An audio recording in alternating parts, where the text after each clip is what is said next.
जीवन एक आईना है। यह वही दिखाता है जो हम देखना चाहते हैं। यह हम पे डिपेंड करता है कि हमें लॉन्ग टर्म देखना है या शॉर्ट टर्म देखना है।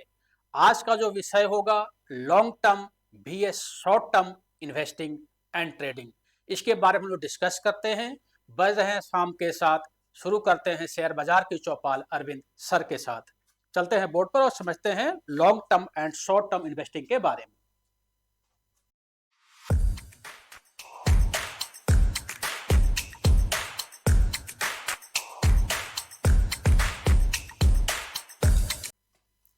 Short term vs long term, यानी वैसा इन्वेस्टमेंट जो छोटे समय के लिए किया जाता है उसे शॉर्ट टर्म इन्वेस्टिंग बोलते हैं। एंड वैसा इन्वेस्टमेंट जो एक लंबे होरिजोन के लिए, लंबे समय के लिए किया जाता है उसे लॉन्ग टर्म इन्वेस्टमेंट बोलते हैं। तो आज इसके बारे में डिस्कस करेंगे। नॉर्मली अगर शेयर मार्केट की भाषा में हम देखें तो जो डे ट्रेडिंग होता है, डे ट्रेडिंग हुआ या एक दो दिन का जो ट्रेडिंग होता है, नॉर्मली उसे शॉर्ट टर्म इन्वेस्टिंग बोलते हैं। एंड जो डे ट्रेडिंग के अलावा हुआ या कम से कम एक महीने के ऊपर की जो ट्रेडिंग होती है उसे लॉन्ग टर्म ट्रेडिंग बोलते हैं। लेकिन और भी इसके अंदर बहुत सारी चीजें हैं, तो हम लोग वन टू वन डिस्कस करते हैं। सबसे पहले हम लोग डिस्कस करते हैं इसके अंदर कि long term and short term investing के बीच में डिफरेंस क्या है, दोनों में क्या डिफरेंस है। अगर हम टोटल 5 पैरामीटर पे बात करें, सबसे पहले अगर इन्वेस्टमेंट हॉरिजॉन यानी समय, तो लॉन्ग टर्म इन्वेस्टमेंट में हमें जो समय लगता है वो कम से कम ये मान के चलिए कि अगर 5 साल से ऊपर का इन्वेस्टमेंट है आपका तो उसको आप लॉन्ग टर्म बोलिए। अगर जो 5 साल से नीचे का इन्वेस्टमेंट है उसे नॉर्मली शॉर्ट टर्म बोला जाता है। 5 साल हो गया, 6 साल हो गया, 1 से 3 साल के बीच का इन्वेस्टमेंट होता है उसको शॉर्ट टर्म बोलते हैं। इसमें कि डे ट्रेडिंग भी शामिल है, स्विंग ट्रेडिंग भी शामिल है। ये सारे जो ट्रेडिंग्स हैं जो 3 साल के नीचे के हों उसको हम बोलेंगे शॉर्ट टर्म इन्वेस्टिंग। अच्छा, दोनों में रिस्क अलग अलग होता है। नॉर्मली जो लॉन्ग टर्म इन्वेस्टिंग होता है उसमें जो रिस्क होता है वो कम होता है, क्योंकि देखो क्या होता है कि अगर आपने पैसा धीरे धीरे लगाना स्टार्ट किया तो एक लंबे समय के लिए आपका पैसा जमा हो रहा है और एक बहुत बड़ा कॉर्पस बन जाता है। तो नॉर्मली जो रिस्क होता है वो लो होता है। लेकिन ये डिपेंड करता है एसेट क्लास पे। अगर आपने मान लो कि लगा दिया क्रिप्टो के ऊपर, आपने अगर क्रिप्टो के ऊपर पैसा लगा दिया और लगता है कि वो हमने लॉन्ग टर्म में छोड़ दिया, तो हो सकता है कि कभी ऐसा वोलेटिलिटी आए कि वो सारा पैसा आपका जीरो हो जाए। तो डिपेंड करता है कि कौन सा एसेट क्लास। अगर एसेट क्लास अच्छा है, एफडी है या ब्लू चिप स्टॉक्स हैं, तो यहाँ पे रिस्क लो होता है। लेकिन शॉर्ट टर्म में जो रिस्क होता है वो हाई होता है, क्योंकि हमें बेसिकली स्विंग पे काम कर, डे ट्रेडिंग भी कर रहे हैं तो सुबह हमें जिस तरह का मोमेंटम मिलेगा ऊपर की तरफ या नीचे की तरफ, तो हमें वोलाटिलिटी के अनुसार से काम करना है। तो यहाँ पे रिस्क जो होता है वो एक हाई रिस्क होता है। तो हमें यहाँ पे बराबर स्टॉप लॉस का यूज करके काम करना चाहिए। तो देखिए, दो चीजें हैं, एक लॉन्ग टर्म है, एक शॉर्ट टर्म है। दोनों का गोल अलग अलग गोल है। अगर हम बात करें लॉन्ग टर्म का तो इसका मतलब होता है वेल्थ क्रिएशन। जैसे मान लो कि आपका एज अभी 40 साल है, आपको 60 साल में रिटायर होना है, तो आपका एक गोल हो गया कि हमें रिटायरमेंट प्लानिंग करनी है। आपके बच्चे की शादी होनी, तो आपका एक गोल हो गया कि हमें बच्चे की शादी करनी है। तब उस हिसाब से अगर रिटायरमेंट करना है तो 20 साल का पूरा प्लान बनाइए। तो वहां पे जो गोल होगा आपका basically long term wealth creation का गोल होगा। एंड उसमें आपका कैपिटल अप्रिशिएट होगा धीरे धीरे, क्योंकि देखो जब कैपिटल आपका किसी मार्केट में लगा, चाहे वो एफडी में ही क्यों ना लगा हो, लेकिन जैसे जैसे इंडिया ग्रो करेगी, जैसे जैसे आपका सिस्टम ग्रो करेगा, तो आपका कैपिटल जो है सो उस तरफ से ग्रो करता रहेगा। लेकिन जो शॉर्ट टर्म होता है इसका जो गोल होता है हमें इमीडिएटली रिटर्न चाहिए होता है ना। तो नॉर्मली जो आज की यूथ है वो शॉर्ट टर्म पर ज्यादा फोकस करती है, लेकिन वेल्थ तो लॉन्ग टर्म में ही बनता है। ये बराबर हमें ध्यान रखने की जरूरत है। जो लॉन्ग टर्म में जो ग्रोथ होता है वो स्लो स्लो ग्रोथ होता है, लेकिन कंपाउंडिंग का यहाँ पे फायदा, कंपाउंडिंग जो है सो दुनिया का 8वां अजूबा है। तो यहाँ पे हमें कंपाउंडिंग का फायदा मिलता है लॉन्ग टर्म के अंदर। लेकिन शॉर्ट टर्म के अंदर जो है सो हमें जो भी मिलना है आज, या जो हमारा टाइम होरिजन है, छोटा टाइम होरिजन है, उसके अंदर जो भी हमें मिलना है वो मिल जाता है। लेकिन यहाँ पे कोई कंपाउंडिंग का ऐसा कोई इफेक्ट नहीं आता। कंपाउंडिंग का मतलब क्या होता है, जैसे आपने मतलब 1 लाख रुपया लगाया, इसके बाद वो आपका पैसा बढ़ के हो गया 1.25 लाख, अब आप 1.25 लाख पे आप काम कर रहे हो, आपका जो कंपाउंडिंग हो रही है वो 1.25 लाख के ऊपर हो रही है, आपका जो एप्रिसिएशन हो रहा है वेल्थ का वो 1.25 लाख के ऊपर हो रहा है। लिक्विडिटी जो होती है वो दोनों में नॉर्मली सही होती है, लेकिन लॉन्ग टर्म में कुछ ऐसे एसेट क्लास हैं, जैसे फॉर एग्जांपल लॉन्ग टर्म अगर आप बात करें रियल इस्टेट का, तो रियल इस्टेट में लिक्विडिटी लोअर होती है। लेकिन आज के डेट में जो ब्लू चिप स्टॉक्स हैं उसमें लिक्विडिटी भरपूर होती है। तो लॉन्ग टर्म अगर आप ब्लू चिप स्टॉक पे काम कर रहे हैं तो उसमें अच्छी लिक्विडिटी है, लेकिन अगर रियल इस्टेट वगैरह इस टाइप के एसेट क्लास में काम कर रहे हैं तो वहाँ पे लिक्विडिटी लो होगी। लेकिन जो शॉर्ट टर्म में है, लिक्विडिटी का मतलब होता है कि कितने लोग खरीदने और बेचने वाले लोग हैं। रियल एस्टेट का मतलब कि वहां पे आप तभी कोई मकान को खरीद पाएंगे जब सामने वाला सेलर अवेलेबल होगा, या तभी बेच पाएंगे जब कोई सामने वाला बायर अवेलेबल होगा। तो इस तरह से टोटल 5 डिफरेंस हैं short term and long term का। तो आप अपने हिसाब से इसको देख सकते हैं कि हम किस में फॉल होते हैं। नॉर्मली जो कुलमा ग्रुप का अपना एक सिस्टम होता है जो हम पढ़ाते हैं, उसमें यही सिस्टम होता है कि हम लोग long term and short term दोनों को कंबाइंड करके ज़्यादा जो फोकस हमारा होता है वो स्विंग ट्रेडिंग पे फोकस होता है। तो हमारे जो प्रोग्राम भी होते हैं वो स्विंग ट्रेडिंग के बेस पे प्रोग्राम्स होते हैं। तो ये बेसिकली लॉन्ग टर्म इन्वेस्टिंग हुआ एंड ये शॉर्ट टर्म इन्वेस्टिंग हुआ। ऑप्शन क्या क्या है, कहाँ कहाँ हम इन्वेस्टिंग कर सकते हैं या ट्रेडिंग कर सकते हैं। तो सबसे पहले हम डिस्कस कर लेते हैं शॉर्ट टर्म के बारे में। तो शॉर्ट टर्म में कोई भी ट्रेडिंग शॉर्ट टर्म में, चाहे वो स्टॉक का ट्रेडिंग हो, इक्विटी मार्केट में हो, ईटीएफ हो, ईटीएफ मतलब एक्सचेंज ट्रेडेड फंड। जैसे मान लो कि बैंक निफ्टी है, तो बैंक निफ्टी का मतलब कि इसमें 12 बैंक मिलके एक इंडेक्स बना दिया गया है, उसी का एक ईटीएफ होता है। अब लेट मान लो कि आप थोड़ा सा रिस्क कम लेना चाहते हो, तो क्या कर सकते हो कि अगर आपके पास 1 लाख रुपए है तो आप ईटीएफ खरीद सकते हो, तो आपका जो पैसा होगा वो इक्वल सभी बैंक्स में इन्वेस्ट हो जाएगा। लेकिन अगर आप हाई रिस्क लेना चाहते हो तो आप इंडिविजुअल इक्विटी पे काम कर सकते हो। तो इक्विटी हो सकता है, ईटीएफ हो सकता है, इंडेक्स हो सकता है। फ्यूचर ऑप्शन बहुत ज़्यादा फेमस है। फ्यूचर ऑप्शन में क्या होता है कि लेट मान लीजिए कि कोई स्टॉक है एंड स्टॉक का जो पूरा प्राइस है वो लेट मान लीजिए 1 लाख रुपए है, तो सेम आपको फ्यूचर या ऑप्शन में सस्ता में मिल जाएगा। उसका सिस्टम है, आपको पढ़ना पड़ेगा, लेकिन ये है कि 1/4 में पूरा वो लॉट आपको मिल जाएगा। जो मार्केट में नॉर्मली जो लॉट होती है वो 5 से 8 लाख के बीच में होती है, तो आपको 1.25 लाख 1.5 लाख में वो पूरा लॉट मिल जाता है। तो यहाँ पे काम कर सकते हैं, कमोडिटी में काम कर सकते हैं, करेंसी है, क्रिप्टो है, यानी कोई भी ऐसा क्लास जहां पे आप खरीद के और बेच सकते हैं इमीडिएटली शॉर्ट टर्म में। इमीडिएटली का मतलब डे में या 1 से 3 महीने के अंदर। तो वो जब सारा जो ऑप्शन है आप इनको एक बार ट्राई कर सकते हैं। एफडी में भी आप शॉर्ट टर्म में काम कर सकते हैं। आप एफडी अगर चाहें कि आपको 7 दिन का आपको लगता है कि पैसा पड़ा हुआ है, आप एफडी में चाहें तो 7 दिन के लिए, 10 दिन के लिए, 1 महीने के लिए ऐसे पैसे रख सकते हैं और थोड़ा सा ब्याज कमा सकते हैं। म्यूचुअल फंड में भी आप शॉर्ट टर्म टेन्योर में काम कर सकते हैं। और आज के डेट में तो बॉन्ड आ गई है बहुत सारी गवर्नमेंट्स की, है ना। आप जैसे अपने जो डीमेट अकाउंट पे प्लेटफॉर्म पे जाएंगे तो बहुत सारे गवर्नमेंट के बॉन्ड है, भारत बॉन्ड है। तो नॉर्मली जो बॉन्ड होती है वो 1 साल के लिए, नॉर्मली वो 1 साल से 3 साल के लिए होती है। तो आपने इन्वेस्टमेंट किया, वो आपका 3 साल के बाद एक फिक्स इनकम उसके अंदर होता है, फिक्स रिटर्न होता है, वो आपको मिल जाएगा। तो ये बेसिकली शॉर्ट टर्म के ऑप्शंस हैं जो कि हम स्टॉक मार्केट से हैं। तो नॉर्मली हम लोग जो काम करते हैं वो इक्विटी में काम करते हैं, and equity is the best option in short term. आप कम पैसे में खरीद सकते हो, थोड़ा सा पैसा बढ़ जाए तो बेच सकते हो।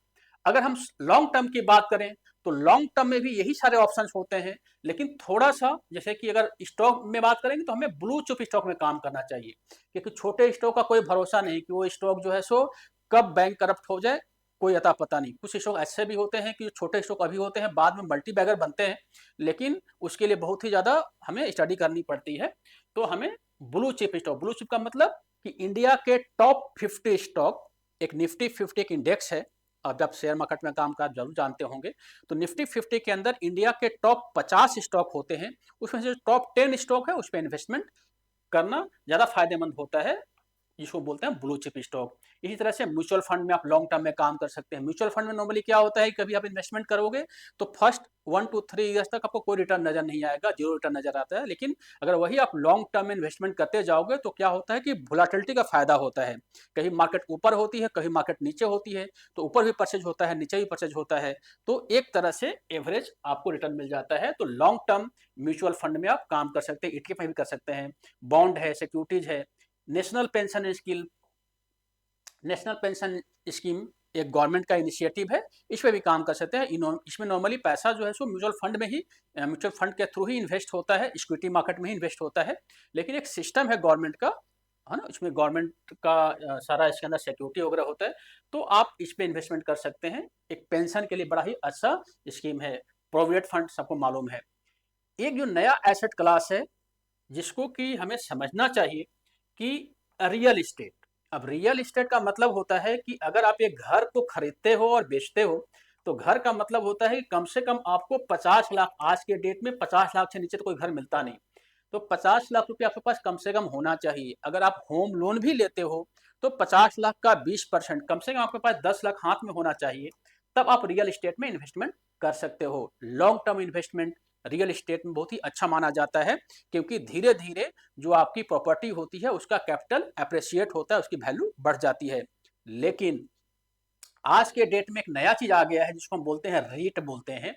रीट का मतलब होता है रियल इस्टेट इन्वेस्टमेंट ट्रस्ट। इसमें क्या होता है कि जैसे मान लीजिए कि कोई प्रॉपर्टी है, गुड़गांव में कोई प्रॉपर्टी है, कमर्शियल प्रॉपर्टी है, तो उसको एक ट्रस्ट ने क्या किया कि बनाया, एंड बना के उसको किराए पे दे दिया, है ना। और उससे जो रेंट आता है वो कहाँ पे आएगा, ट्रस्ट के पास आएगा। अब उसके बनाने में जो खर्चा आता है, उस खर्चे को ट्रस्ट क्या करती है कि पब्लिक से डिमांड करती है। तो लेट मान लीजिए कि एक कमर्शियल प्रॉपर्टी को बनाने में 1 करोड़ का खर्चा है, तो आप चाहें तो इसके अंदर इन्वेस्टमेंट कर सकते हैं, छोटा छोटा इन्वेस्टमेंट कर सकते हैं। तो लेट मान लीजिए कि आपने अगर इन्वेस्टमेंट किया, इसके अंदर 20,000 आपने इन्वेस्टमेंट किया, इसका मतलब इस प्रॉपर्टी में 20,000 के आप मालिक हो। अब जब ये बन जाएगा, बनने के बाद इसका काम होता है कि इसको किराए पे दे दिया जाएगा, रेंट पे दे दिया जाएगा।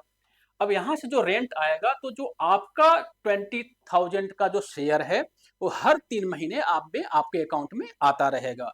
तो आप इसको बोलते हैं वर्चुअल रियल इस्टेट इन्वेस्टमेंट।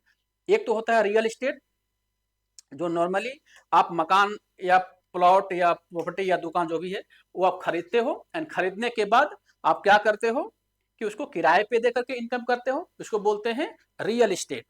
दूसरा कि आपने क्या किया कि आपने किसी भी रीट का आपने शेयर परचेज कर लिया, एंड शेयर परचेज करने के बाद उसको आपने छोड़ दिया, तो धीरे धीरे क्या होगा कि आपने चूंकि उस प्रॉपर्टी में इन्वेस्टमेंट किया हुआ है, तो जब प्रॉपर्टी की वैल्यू धीरे धीरे बढ़ती रहेगी तो आपका जो कैपिटल है वो भी अप्रिशिएट हो रहा है, और साथ में आपको किराया भी मिलता जा रहा है। इसके बारे में एक हमने वीडियो अच्छी बनाई है, इस पे आप इसको चाहें तो एक बार सर्च कर सकते हैं, नहीं तो कमेंट बॉक्स में लिखिए, हम आपको इसके बारे में पूरे कंप्लीट वीडियो नया फिर से बना देंगे। तो हमें रीट, इनविट का मतलब होता है सेम चीज होता है।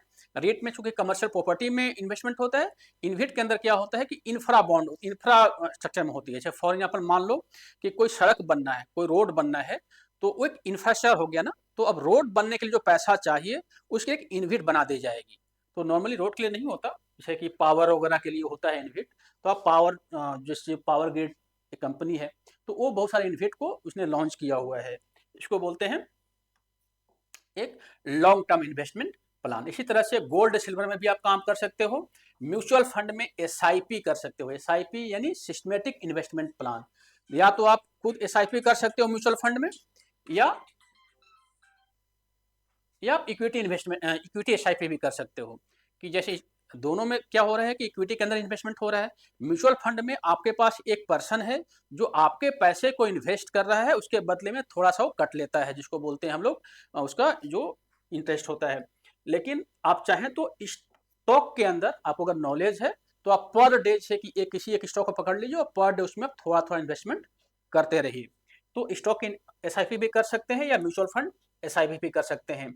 एक बड़ा अच्छा चीज है कि एसडब्ल्यूपी भी आप इसके अंदर कर सकते हैं रेगुलर इनकम के लिए। लेट मान लो कि आपने धीरे धीरे एसआईपी किया और आपका जो कॉर्पस है वो बढ़ करके हो गया 1 करोड़, तो आप चाहें तो उसका 10% पर मंथ विड्रॉ कर सकते हैं। कोई रूल नहीं है 10% का, लेकिन आप चाहें तो उसमें विड्रॉ कर सकते हैं। तो बेसिकली ये सारे इन्वेस्टमेंट ऑप्शन हैं। जो मेरा जो पसंदीदा होता है इसके अंदर, वो इक्विटी द बेस्ट ऑप्शन होता है, और इक्विटी के अंदर आप स्विंग ट्रेडिंग कीजिए। स्विंग ट्रेडिंग से अच्छा कोई भी और ऑप्शन है। स्विंग ट्रेडिंग के अंदर क्या होता है कि आपको शॉर्ट टर्म बेनिफिट भी मिलती है, लॉन्ग टर्म बेनिफिट भी मिलती है। जब कोई मोमेंटम होती है तो आपको शॉर्ट टर्म बेनिफिट मिलती है, साथ ही जब वो स्टॉक बढ़ता रहता तो आपको लॉन्ग टर्म इन्वेस्टमेंट का भी फायदा मिलता है। इससे बेटर और कोई हमें ऑप्शन नजर नहीं आता, लेकिन फिर भी ये सारे ऑप्शन है, डिपेंड करता है कि आप किस में बेटर आप काम करना चाहते हैं, वो आपके ऊपर डिपेंड करता है ना। लेकिन स्टॉक इन्वेस्टिंग के अंदर आपको अगर काम करना है तो सबसे पहले आपको समझना पड़ेगा, सीखना पड़ेगा। बिना सीखे आप इसके अंदर काम नहीं कर सकते। आपको स्टडी करनी पड़ेगी, फंडामेंटल क्या होता है, टेक्निकल क्या होता है। ये सारा स्टडी करने के बाद इसके अंदर आप काम कर सकते हैं। बस 5 मिनट और लगेगा। थोड़ा सा हम लोग डिस्कस कर लेते हैं कि इसके एडवांटेज क्या है और डिसएडवांटेज क्या है, शॉर्ट टर्म के और लॉन्ग टर्म के। तो देखिए, अगर हम सबसे पहले बात करें एडवांटेज की, तो शॉर्ट टर्म के अंदर क्या होता है कि जो लिक्विडिटी है वो हाई है, रिटर्न जो है सो क्विक मिलता है, और फ्लेक्सिबिलिटी है, यानी जो वॉलेटिलिटी है बहुत ज़्यादा है। आप अभी खरीद के अभी बेच सकते हैं, चाहे आप म्यूचुअल फंड में कीजिए या इक्विटी में कीजिए, वहाँ पे हर जगह पे आपको शॉर्ट टर्म के अंदर वॉल्यूम मिलेगा। तो क्विक रिटर्न इसका एडवांटेज है शॉर्ट टर्म इन्वेस्टमेंट का। लेकिन रिस्क भी इसमें हाई होता है, क्योंकि जब मोमेंटम होती है तो ऊपर की तरफ भी हो सकती है, नीचे की तरफ भी हो सकती है। तो ये हमें समझना पड़ेगा। इमोशन, यानी अगर आपको मान लो आपका लॉस होने लगा तो आपको लगता है कि अब लॉस को काट देना चाहिए, तो यहाँ पे इमोशन हावी हो जाता है। लेकिन यही लॉन्ग टर्म में यह इमोशन हावी नहीं होता, क्योंकि आपने तो इन्वेस्टमेंट किया हुआ है एक 5 साल से ऊपर के टाइम होरिजोन के लिए। तो बेसिकली ये इसके एडवांटेज है, ये इसके डिसएडवांटेज है। इसके साथ ही जो टैक्सेशन है, टैक्सेशन ज़्यादा होता है ना, क्योंकि आप बार बार बाई और सेल कर रहे हो तो आपको ज़्यादा टैक्स पे करना पड़ेगा। जबकि लॉन्ग टर्म के अंदर आपने एक बार बाई किया, एक बार आपने उसको रख दिया, सेल आपने उसको 5 साल बाद 6 साल बाद किया, तो टैक्स आपको एक बार ही पे करना है। तो बेसिकली एडवांटेज इसके ये हैं, एंड डिसएडवांटेज ये है कि हाई रिस्क है, और साथ ही इमोशन उसके अंदर वैल्यू करता है। साथ ही अगर लॉन्ग टर्म की बात करें तो लॉन्ग टर्म में जो फायदा होता है वो दो चीजें होती है, एक कंपाउंडिंग का फायदा होता है और एक टैक्स बेनिफिट का फायदा होता है। कंपाउंडिंग का मतलब क्या होता है कि आपका जो पैसा है वो धीरे धीरे धीरे धीरे बढ़ रहा है, और जो आपको रिटर्न आ रहा है उस पर भी पैसा बढ़ रहा है, तो आपका पैसा मल्टीप्लाई हो रहा है। तो कंपाउंडिंग का भी फायदा होता है लॉन्ग टर्म में। साथ में इसके अंदर टैक्स बेनिफिट भी होता है, जैसे मैंने बताया आपको कि आपका केवल टैक्स एक बार ही देना है। साथ ही गवर्नमेंट बहुत सारी रिबेट भी देती है, बहुत सारे इसके अंदर गवर्नमेंट अपना स्कीम भी देती है, जिसमें अगर आप लॉन्ग टर्म इन्वेस्टमेंट करोगे तो आपको टैक्स ना के बराबर देना होता है। लेकिन इसमें जो डिसएडवांटेज ये है कि इसका जो लिक्विडिटी है वो लो है, और साथ ही हमें पैसेंस रखना चाहिए। पैसेंस का मतलब होता है कि अगर आपने अभी इन्वेस्टमेंट किया हुआ है तो आपको वेट करना चाहिए, क्योंकि आपका 5 साल से अगर ऊपर का इन्वेस्टमेंट है तो इस बीच मार्केट कितनी बार ऊपर जाएगी, कितनी बार नीचे आएगी, ये आपको उस पैसेंस को रखना पड़ेगा अगर आप इसके अंदर काम करना चाहते हैं तो बेसिकली ये हमारा हो गया एडवांटेज हो गया एंड डिसएडवांटेज हो गया।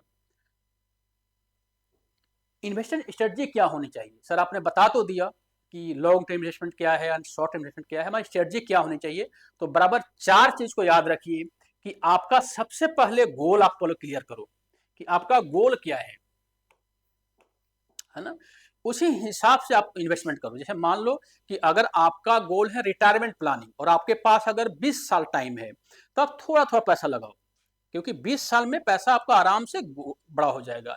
लेकिन लेट मान लीजिए कि आपका जो गोल है वो गोल है 5 साल का, 5 साल में आपको अपने बच्चे की शादी करनी है, एंड आपके पास टोटल 5 साल समय है। 5 साल के अंदर आप चाहोगे कि थोड़ा थोड़ा पैसा लगा करके हम अपना एक इन्वेस्टमेंट जर्नी स्टार्ट करें, तो वहाँ पॉसिबल नहीं है। तो आपको इन्वेस्टमेंट यहाँ पे क्या करना पड़ेगा, इन्वेस्टमेंट हाई करना पड़ेगा।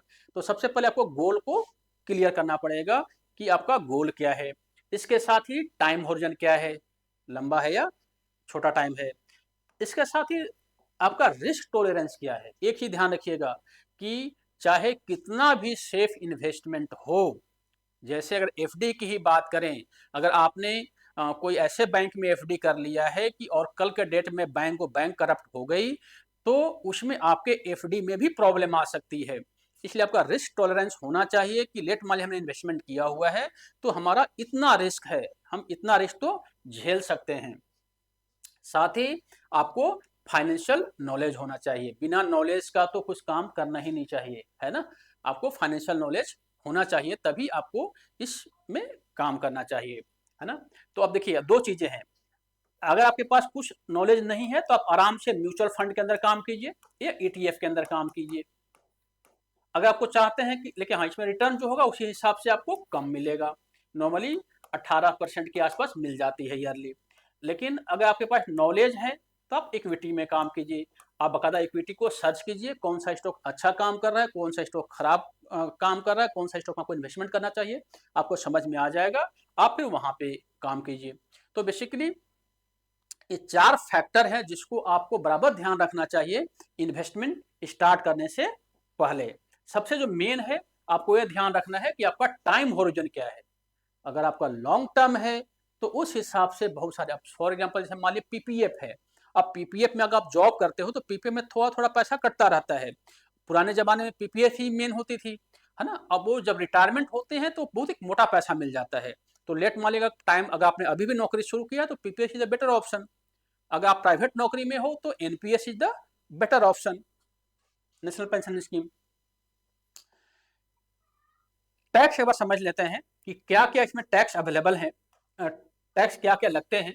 तो अगर आप short term, long term, short term का मतलब होता है कि नॉर्मली 1 साल से पहले अगर कोई भी स्टॉक को आप खरीद या बेच लेते हो तो उस पर शॉर्ट टर्म कैपिटल गेन लगता है। उसमें नॉर्मली 20% का, जो भी आप पैसा कमाओगे उसमें 20% का टैक्स आपको देना पड़ेगा। 20% टैक्स होता है, लेकिन लेट मान लीजिए अगर आप टैक्स ब्रैकेट में नहीं आते हो तो बकायदा उसको जो भी आपका जब टैक्स आप फाइल करोगे, अब तो वित्त मंत्री जी ने बड़ा अच्छा कर दिया है कि 12 लाख तक आपका टैक्स एग्जम्पशन है, तो वहां भी इसका फायदा मिल जाएगा, तो टैक्स आपका नहीं लगेगा अगर आप टैक्स ब्रैकेट में नहीं आते हो तो। लेकिन नॉर्मली आपको ध्यान रखना है, अपने दिमाग में लेके चलना है कि कल के डेट में बहुत ज़्यादा पैसा कमाने लगे और आपका इनकम 12 लाख से ऊपर होना शुरू हो गया तो आपको 20% टैक्स देना पड़ेगा। 20% जो भी आप कमाओगे, जैसे लेट मान लीजिए कि आपने एक स्टॉक है, एबीसी स्टॉक है, इसको आप सेल कर रहे हैं, सेल कर रहे हैं, बेच रहे, सेल कर रहे, बेच रहे हैं, और आपने मान लीजिए कि इसके अंदर 5 लाख रुपया इनकम किया पूरे साल भर में, तो 5 लाख का 20% यानी 5 दूनी का 10, 1 लाख रुपया आपको एज ए टैक्स पे करना पड़ेगा अगर आप टैक्स ब्रैकेट में आते हो तो। अगर आप टैक्स ब्रैकेट में नहीं आते हैं तो आप अपने सीए से बात करके इसका आप रिमबर्समेंट ले सकते हैं। रिटर्निंग जब आईटीआर भरोगे तो उसमें आपका इसको यूज कर सकते हो।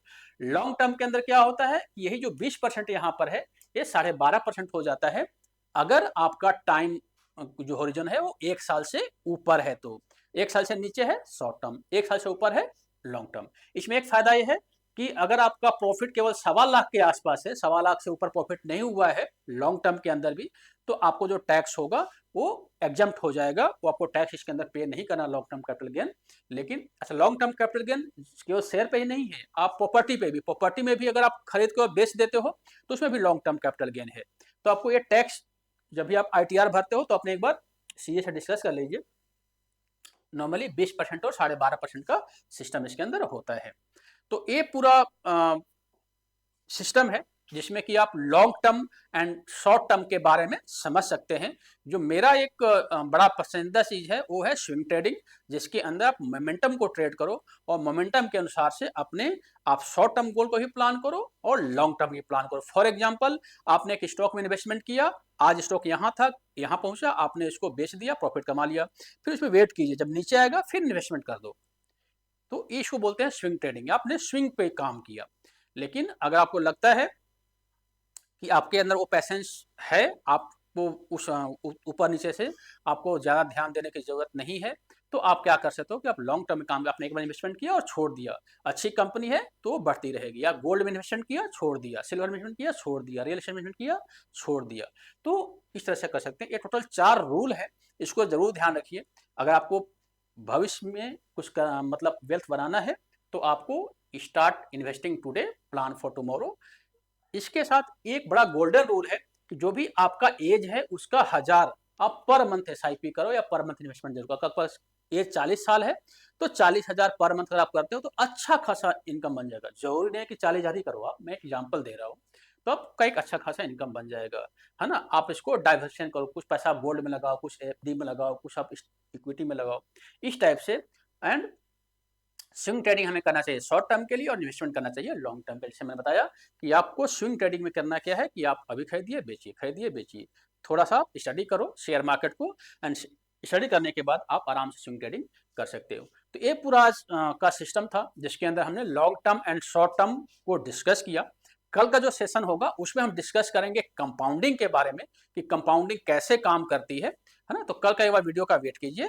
Thank you. अगर आपको थोड़ा सा वैल्यूएबल कंटेंट मिला है तो इसको आप सब्सक्राइब कीजिए, लोगों को शेयर कीजिए, एंड साथ ही कोई भी अगर कन्फ्यूजन अगर होती है तो आप हमें कमेंट बॉक्स में लिखिए, हम 1 to 1 उसका रिप्लाई देने की कोशिश करेंगे। इस वीडियो को थोड़ा सा शेयर जरूर करें, यही मेरा एक रिक्वेस्ट है। Thank you. जय हिंद, जय भारत।